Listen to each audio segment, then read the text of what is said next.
shuffling. Go like this. No, I'm just kidding. Hair products, you know. Actually, this is nuts and berries, bitch.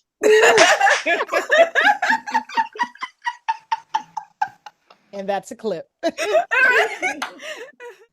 And sorry. 1, 2, 3. Hi, and welcome to Date with the Divas. Thank you for clicking on our video. And since we know you'll enjoy it, you might as well click on that subscribe button if you haven't already. And while you're at it, you might as well just like our video and click on that notification button so that you will never miss out on our newest videos, okay? Entourage, please do me this favor and grab your beverage of choice. And let us begin these shenanigans. Ms. Marnita, will you do us the honors? What's up, y'all? I did not have time to make me a little cocktail, so that's why It I'm seems like we sipping all on doing water clean. today. You got water, she got water. Yes, we all taking the little water fast for right now. All right. So we took a break last week. A lot of things happened in between then. First up, we're going to talk about this Kelly Rowland story that's been going around. And before I forget, my sources are The Cut, Yahoo Entertainment, People Entertainment, and AOL.com. Not People Entertainment, just people.com. Anyway, so Kelly Rowland was on the Today Show last week, and it was kind of it was supposed to be a two-parter. She was on kind of early in the day to promote her film Mea Culpa, where she was interviewed by Savannah Guthrie. And then Kelly was supposed to come back and co-host the 10 o'clock hour with Hoda Coffee. The regular other host, I'm sorry, I forget who hosts that hour with Hoda, was out. And so Kelly was supposed to come back and guest host.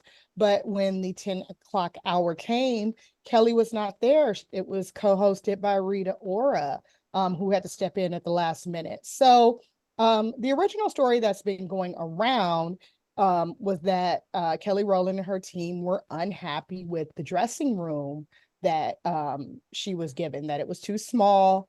They asked for bigger accommodations, and they were told, no, J-Lo had the bigger dressing room because she was getting ready for a segment.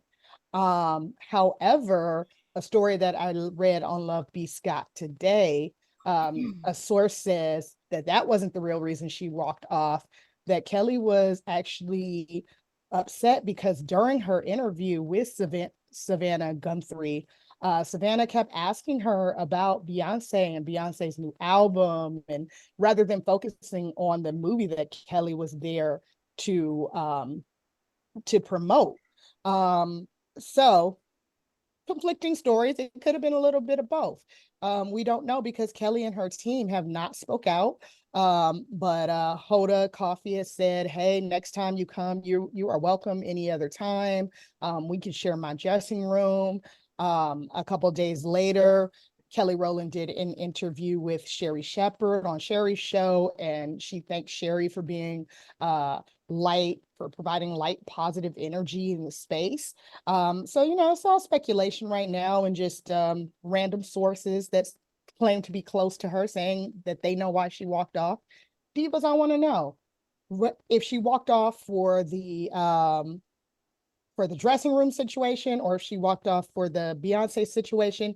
Do you feel like she was being a little bit of a diva in a negative way? Do you feel like she should have sucked it up and, came back and hosted that 10 o'clock hour?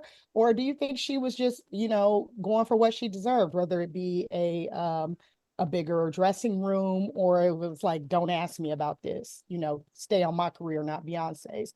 What do you think, Divas? Chime in. I personally think that it had nothing to do with the dressing room. She has been on the Today Show many times, so that is not it. I think she was just trying to find a polite way to say, bitch, I am here to talk about my career and all about me. If you wanted to talk about Beyonce, you should have invited Beyonce over.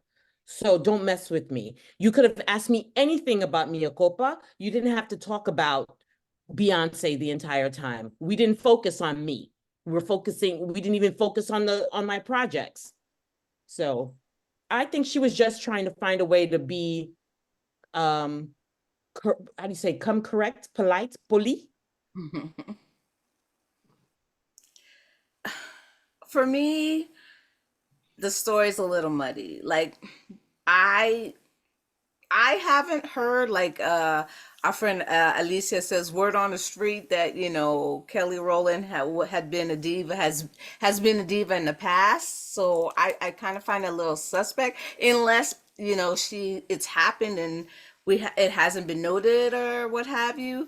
But like you mentioned, Marnita, some reports are saying it's about the Beyonce questions, other people saying about the dressing room.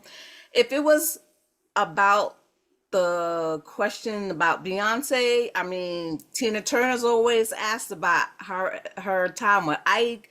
The Obamas, each partner is always asked about the other. Oprah gets asked about Stedman, NSYNC, bandmates get asked about Justin. So, you know, we can go on. And unfortunately, it gets old for that person, but it should be expected.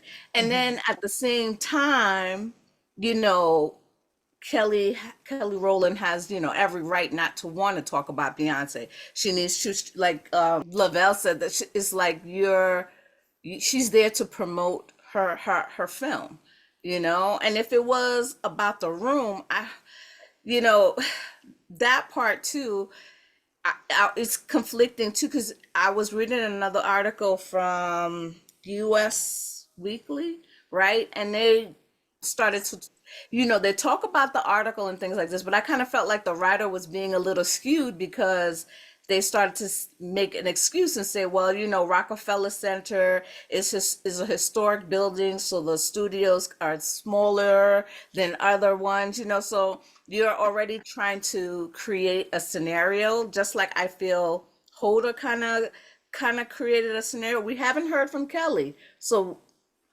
we don't know what really happened. So that's why I kind of feel this whole thing is a little icky. Sorry to talk for so long. Sorry.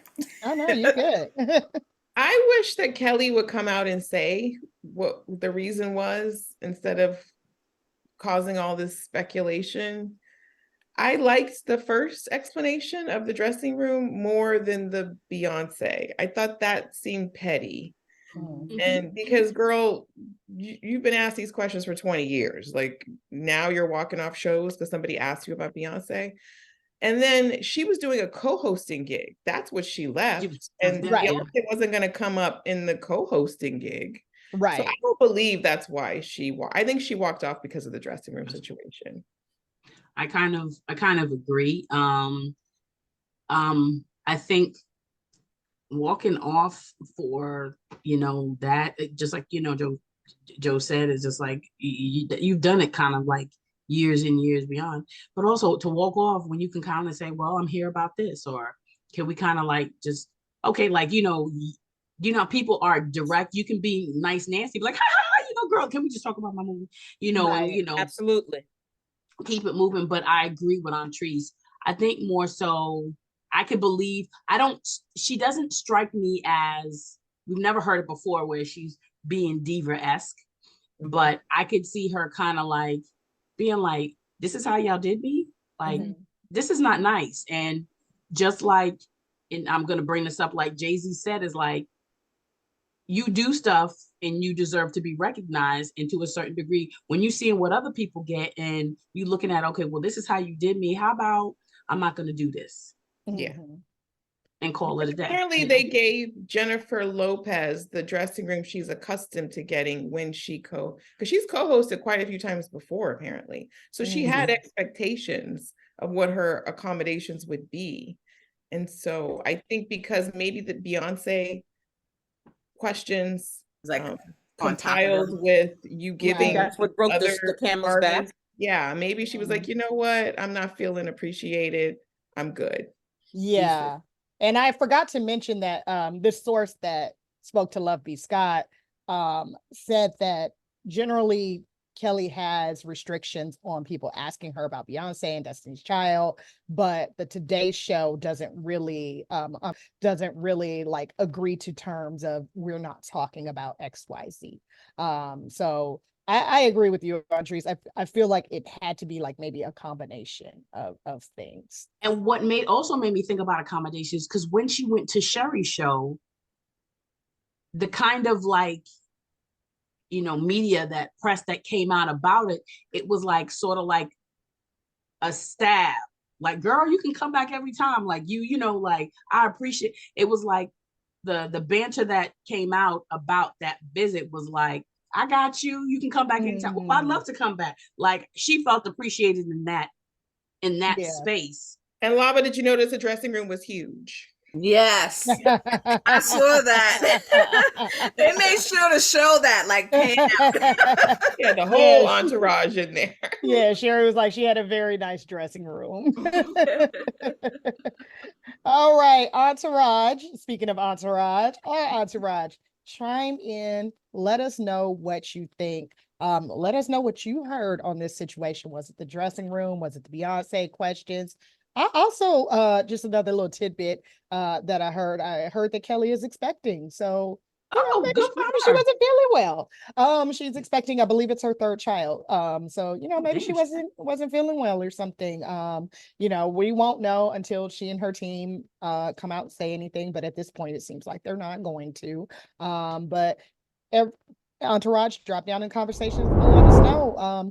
Do you think she was being a diva, or do you think she was just standing up for what she deserved as far as being able to talk about her project and being able to have the dressing room that the co-host should have?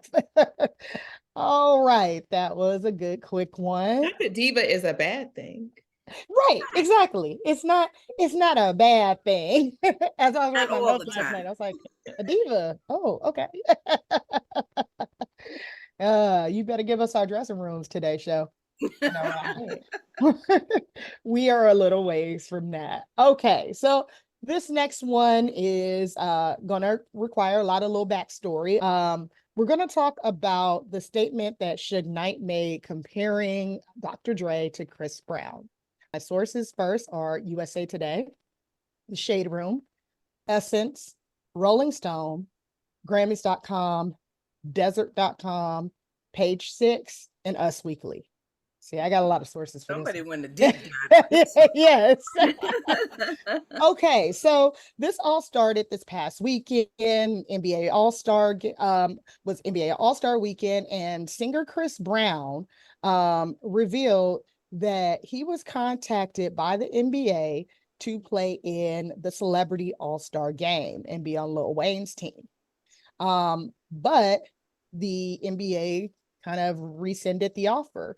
And so Chris Brown did a post saying, I was asked to play in the NBA Celebrity All-Star game. I'm not going to read it word for word.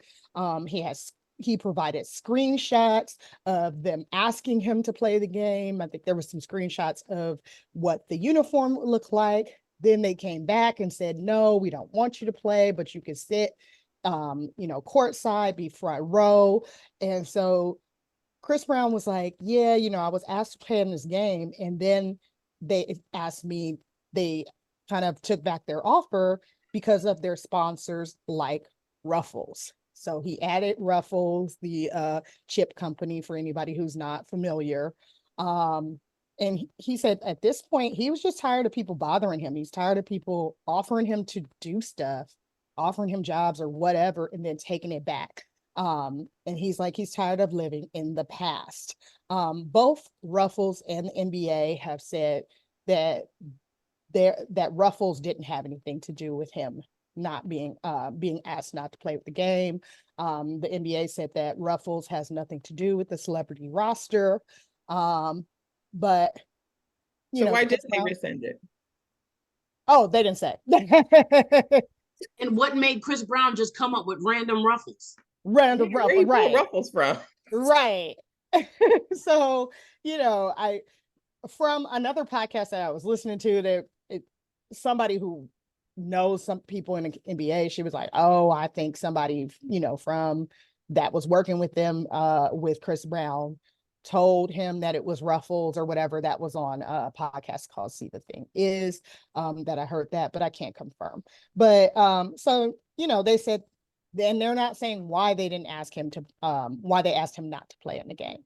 But it's assumed because of his violence with women. Most famously in 2009, Chris Brown and Rihanna were dating. They had a physical altercation, where he pled guilty to 1 count of felony assault against Rihanna. In 2011, Chris Brown was on Good Morning America. He was being interviewed by Robin Roberts. He wanted to talk about his project that he had out then, and she kept trying to get him to talk about the assault.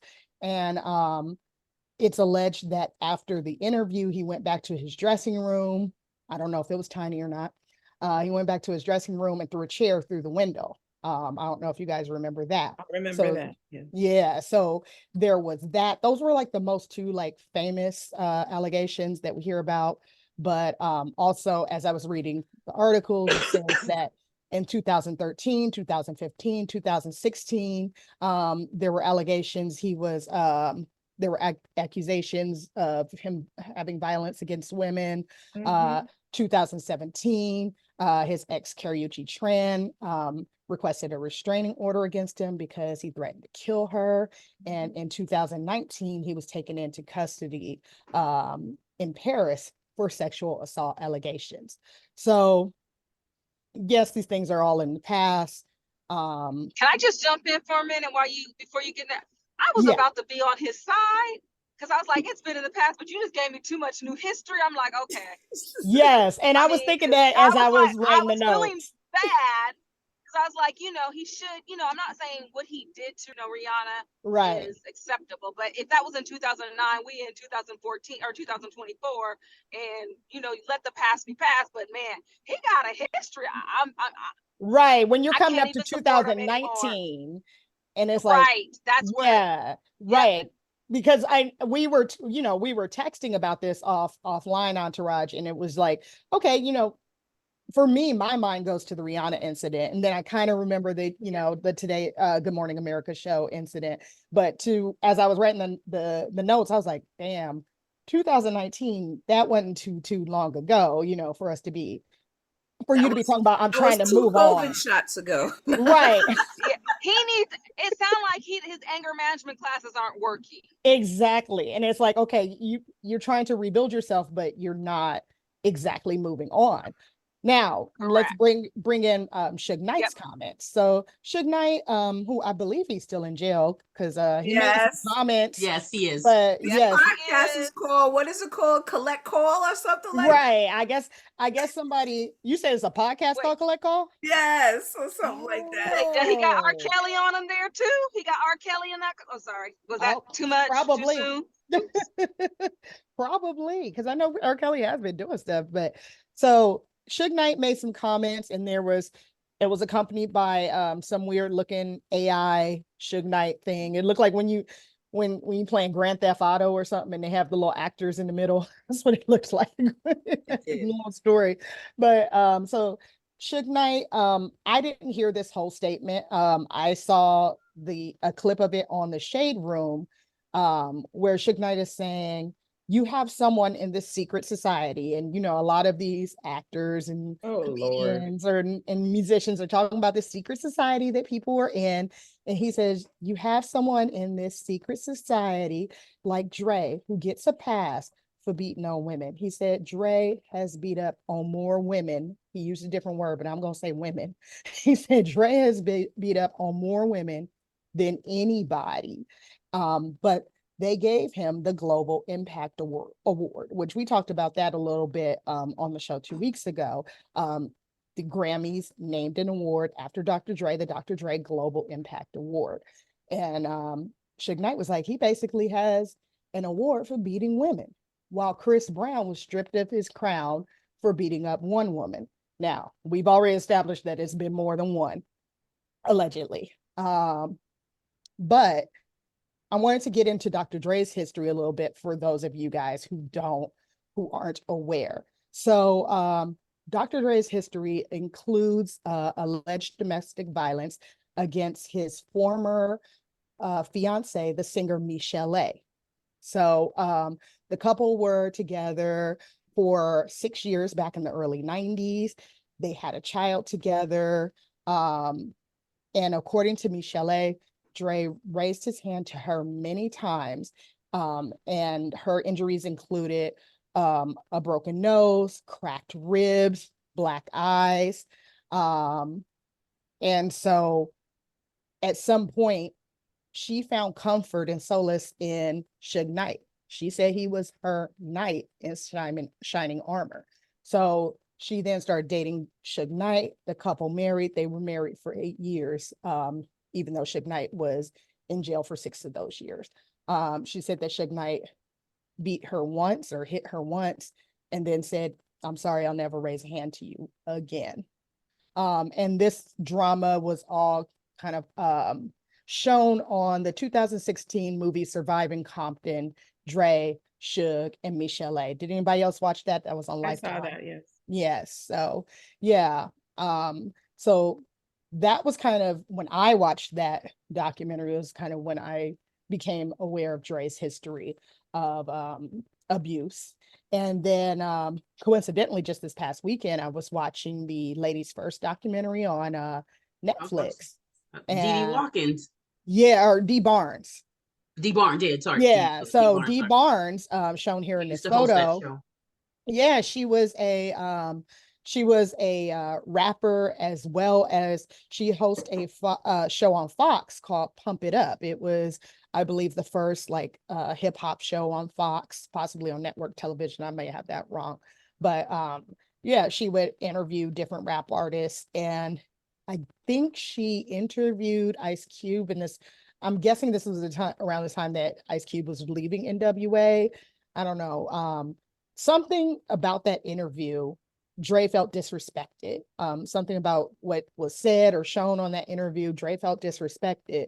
So when he and Dee Barnes were in the same space, I think they were at like an industry party or something. They're walking past each other, and she said he grabbed her hair and slammed her head up against the wall. And according to a 2015, I think, interview that she did, she said she still has migraines from that. So it's the physical pain, as well as the trauma of people putting things about her and about the incident into different rap lyrics, making it kind of a joke.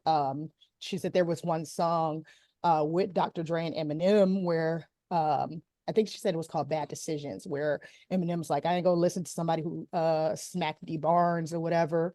Dre did, Barnes did press charges back then, and Dre pleaded no contest, and they reached a settlement.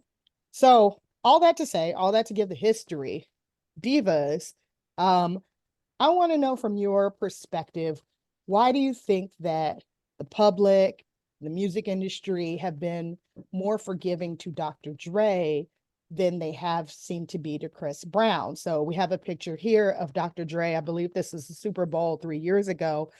He headlined the Super Bowl halftime show because the Super Bowl was in LA. So it was him and Snoop and Kendrick. Good halftime show. That it was a good halftime show. Put my feelings aside about Dre, right? But you know, so you know, he was able to do this halftime show. As we mentioned, the Grammys has now named an award after him, where Chris Brown continues to lose gigs and things like that. You know, there was the Celebrity All-Star Game that we were just talking about.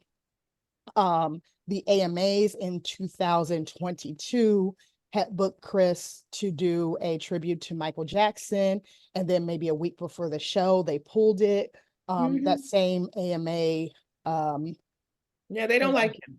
Yeah, the American Music, that same American Music Awards. Hold on, he won an award and was booed by the crowd. For I think it was like best male artist or something. Oh yeah. So, right. And Kelly Rowland. Marilyn, Kelly Marilyn, Rowland go ahead was and like, chime chill. in. Yeah, what I was gonna try to say, I don't think it's that they're forgiven Dr. Dre. I think it's who Dr. Dre did it to. It's who Chris did it to. He did it to somebody's beloved by everybody, Rihanna. I mean, she's crossing all nationalities and everything. And I'm not saying that's right or wrong, but I think that's why Chris is still being held, because Rihanna is. This is my personal opinion, but that's what I'm saying. Why he hasn't been forgiven. In my personal opinion. I remember the Rihanna incident when it happened. I lived it in real time. It was horrendous to have these two young, they were both at the top of their game, both huge stars, both and they were beloved both by the public. Guilty of abuse in both of those. Both beloved by the public. So it was traumatic, I think, for everyone when that happened.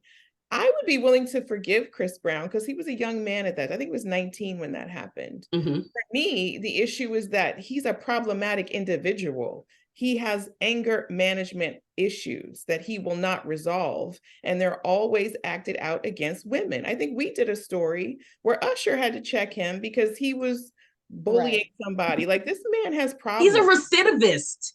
But can we say Are we the saying same? Dr. Dre hasn't had any recent ones? That's what you're what saying? I just Dr. Dre, first of all, I found out about Dr. Dre in 2016, long after the incident happened when Miss Chalet decided to tell her story. That's when I found out about it.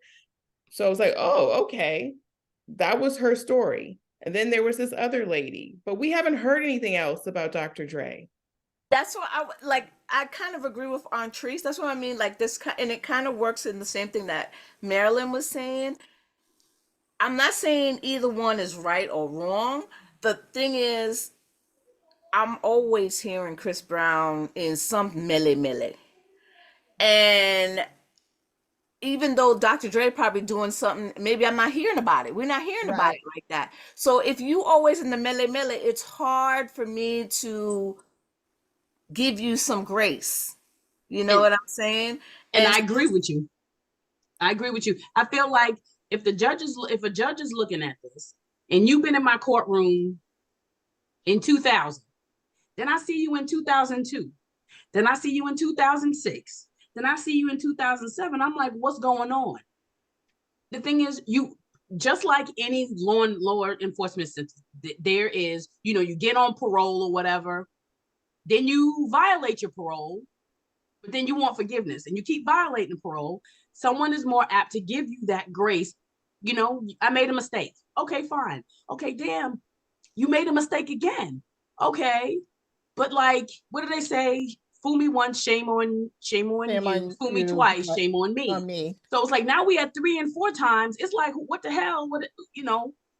And I think it's a combination of what everyone here on this panel was saying, but I think also Dre was doing this when we didn't have social media and stuff like that. So like Antri said, Miss Chalet wasn't coming out with her stories, most likely because they were engaged and they were working together. He was her producer, so it probably, she wasn't really coming out with her story because she's trying to further her career and just take care of herself, where now people are coming out with the stories a little bit sooner. I also agree that Rihanna was more, I knew who Miss Chalet was, but I don't know if she still had the same reach as like Rihanna. But I think these stories are just not getting out because Suge Knight saying that Dre beat more women, it tells me that Suge Knight knows something that we don't. Suge Knight probably saw things that most of the public didn't see. Suge Knight is a hater. Come on. Yeah, exactly. They always hate it. And it's not a good thing, but it's kept under wraps. I don't know, but I'm constantly hearing Chris Brown coming out with and on social media. Also, Dre is older now, so he may not be going. He may have grown past that. Or he knows how to hide keep it under wraps. Exactly. Yeah, but I'll go even one further with it. And Antreese touched a little bit on it. You're looking at the reach of the audience. No disrespect. Back then, Dre, to us, he was giving the hits. Michelle A wasn't really that popular. And you're thinking about her reach on whoever. And again, with social media, you're thinking about Chris Brown, Rihanna, and the impact and who is his audience. He's like R&B pop, you know, everyone's loving your music and you're in the spotlight, and that's not a good look. So you're looking at the perception as it relates to the audience. I mean, he was in a group called NWA, so it's like you already looking at him as a Chris hood. Brown was going to be the next Michael Jackson, and that was his image at that He was time. crossing the lines. Yeah, he had a clean cut image at that time, so it was kind of shocking when that happened. Right, that makes a lot of sense as well. I mean, Did you have something else to say, Marilyn? Yeah, I was gonna say, regardless of everything, I just want it very clear that I do not condone domestic violence. I mean, Of course. and I mean, We know that. no, yeah. just from that. I just None don't of know. us do. None of us do. I don't think any of us But I do. mean, from the fact of just why it's like I don't think either any of them, but in general, that was why I thought that you know, Dre has kind of got not a pass, but it's not being held against him. And yes, Chris is very problematic, as you guys and again, said. I think it's, you know, it's again, just like Joe said, it's about giving a person grace, but do they deserve that grace? Because what's the two little ones, Tristan Rock, or what's her name? Christiana Rock and yeah, they keep getting into stuff or whatever the case may have you, and you know, have they been discredited?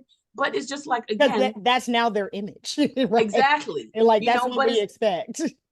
You know, but I was gonna say in the beginning is that I feel like Dr. Dre has done what I've always wanted Chris Brown to do, which is to focus on your art, focus on your career, put out some great music. Let us forget that stuff.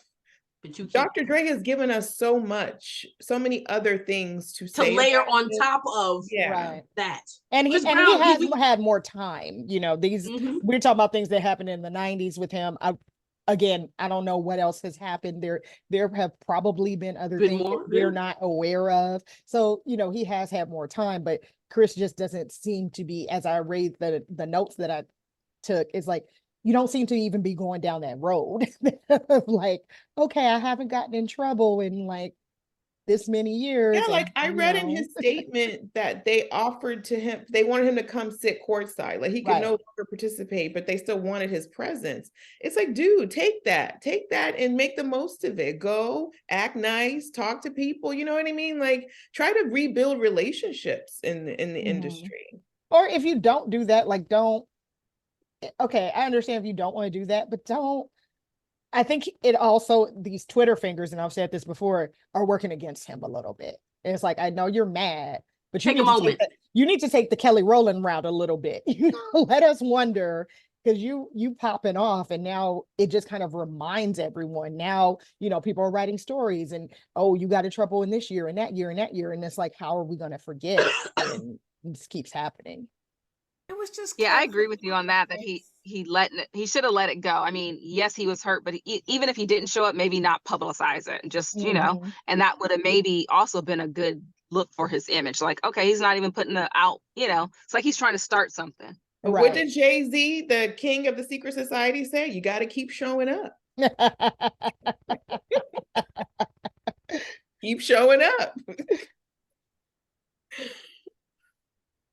And they didn't mean to send you a come.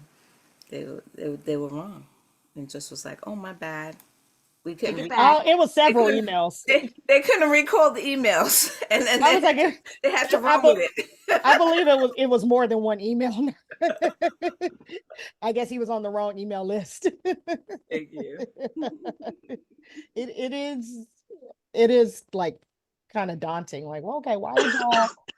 Because again, it's not like anything new happened. So it's like, why would y'all?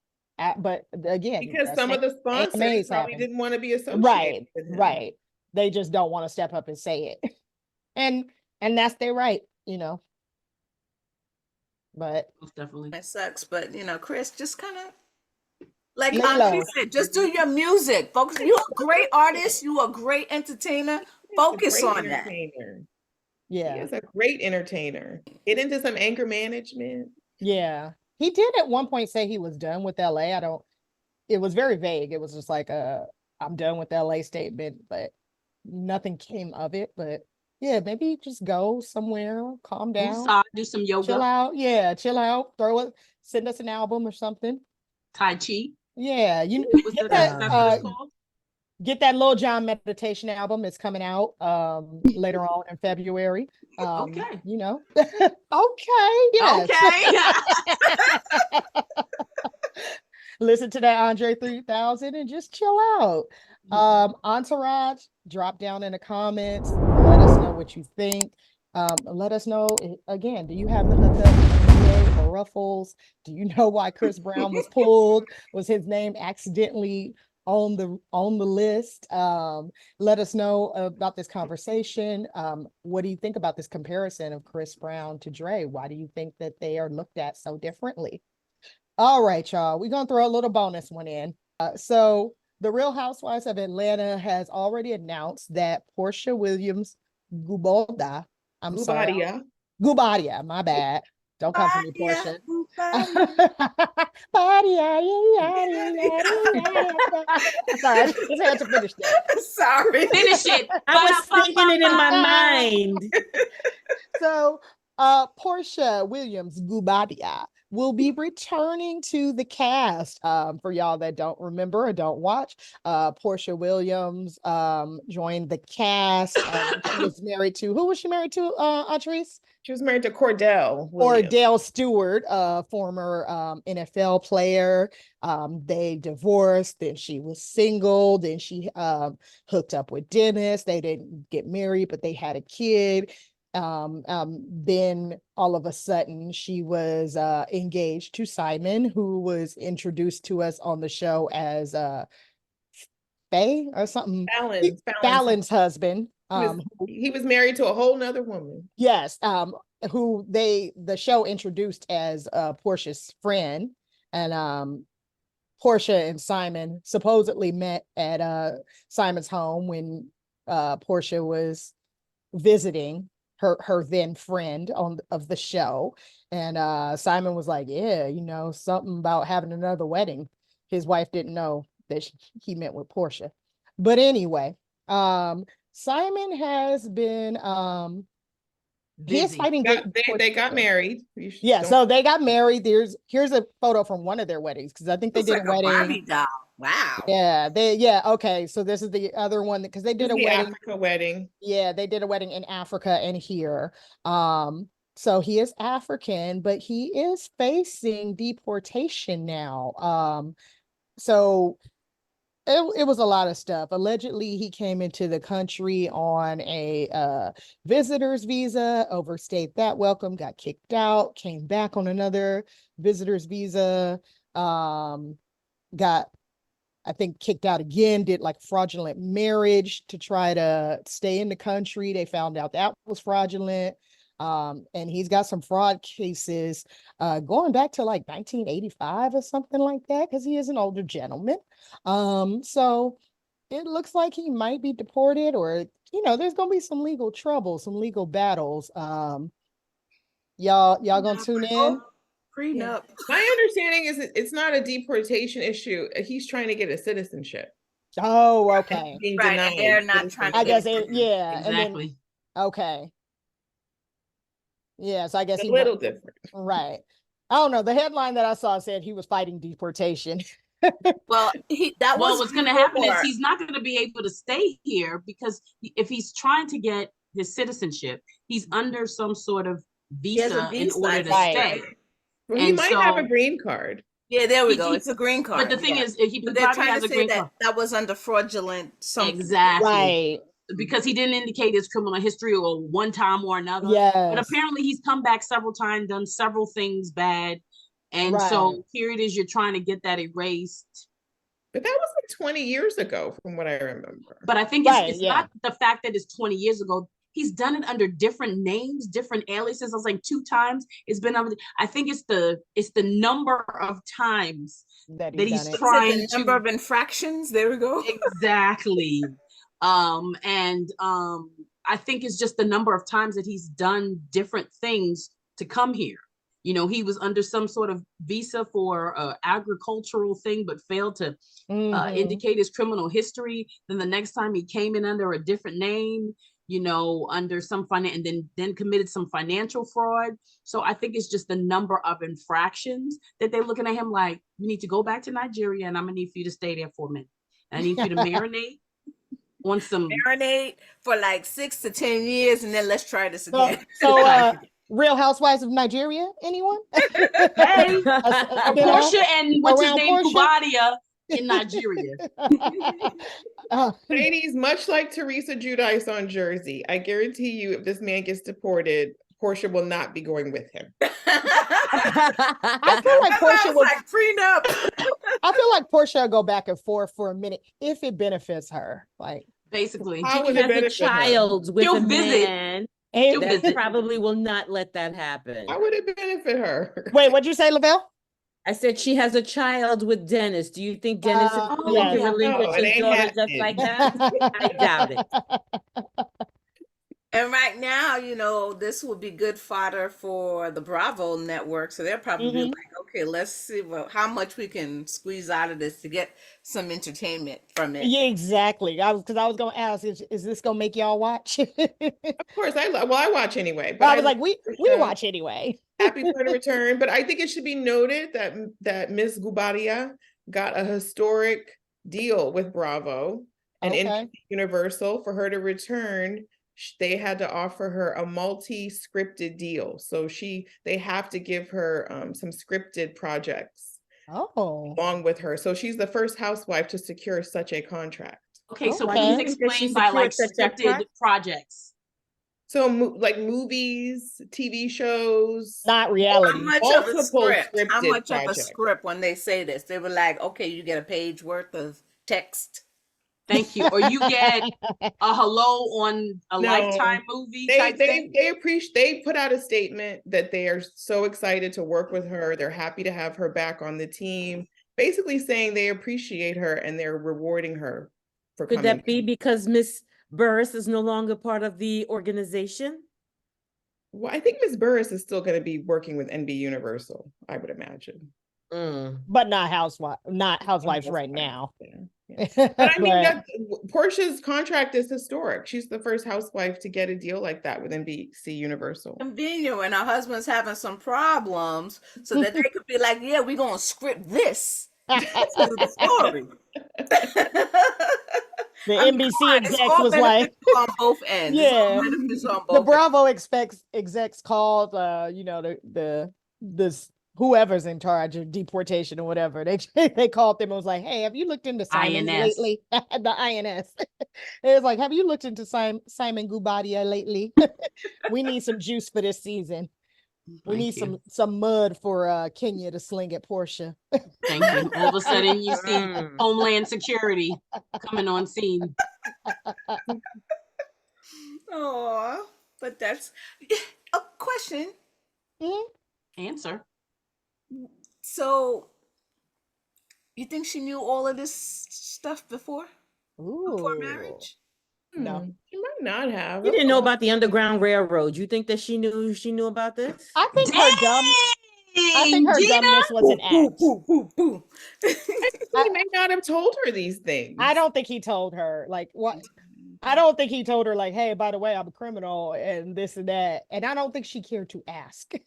The other thing is, Divas, if you meet the man of your dreams, and Simon is very successful in Atlanta and he has a lot of money. And he tells you 20 years ago, I was a schemer and a scammer, but that part of my life is over. I'm now a legitimate businessman. Would that impact your decision to marry him? No, not if he's like, as successful as you say. Be like, wait a minute. Oh, I can still get my money from you or whatever, or my fame or my this, my that. I don't think Porsha would have cared if he told her. And I don't think he told her. No, I'm asking if you would care. If I would care, probably not. Actress? I should, but I probably won't. I guess this may sound very prejudicial, but I guess I would just kind of question if you just don't know your naturalization status. Not being an accessory after the fact. Yeah, and you don't know your naturalization status. I just have a little problem with the fact that I don't know. I guess, like you said, I think like she probably was dumbfounded, just like Lavelle said. She know nothing about the Underground Railroad. Oh, stop. Come on. I'm being cruel, but I just Well, he's it's just I married- think it'll be a lot to swallow. Porsche, I believe, is his 4th or 5th wife. So Oh, he's dang. he's had wives in the Okay. incident. Okay. So she I didn't didn't get realize a, there was she didn't, what did you call it, Aunt Tree? She didn't look at the reports of the Yelp Oh, she reviews. the Yelp Oh, she reviews. didn't read the Yelp Look at the reviews. income. I think she read them. She didn't care. Yeah. No, She's like, y'all don't know what you're talking about. She said, She said, you got And how I'm much? about to have 7 weddings and 7 wedding dresses. Okay. Right, I exactly. just feel like I wouldn't hold what a man did 20 years ago when he was young. He was desperate to be in the country, trying to make $1 out of 15 cents. I wouldn't hold that against him. $1 out of 15 cents. I don't know about holding. Not that I would have a would little bit of against him, concerns. but I'd be leery and be questioning. Exactly, I'd have a little bit There of we go. concerns and a lot of questions. Mm-hmm. I'm not going in there with my eyes. Like, is this gonna come back to haunt us? Thank you. Or haunt you? I think most rich men have a little bit of Yes, some stories. I'm sure. I'm sure. noticing that with these housewife husbands, it's always something coming out nowadays. But then that's why I say the statement one of you guys said that is appropriate, where she had to have known something and she just didn't care. Yeah. Entourage, drop down in the comments. Let us know. Y'all gonna be watching Housewives of Atlanta. What do y'all think of Porsha's historic deal? What do y'all think about Porsha coming back? Y'all excited? Who said that? I actually enjoyed her on the Ultimate Girls Trip, so I am excited to see her come back because I'm ready for that funny Porsha shade. I think it'll be cool. All right, y'all. That's our show for tonight. Cheers. Everybody put up your water or whatever you drinking. Good night, y'all. Don't forget to like, subscribe, comment, follow us on social media. And go ahead and give us some comments and let us know what you want to hear us talk about. We are up for suggestions. All right, y'all. Good night. Nice.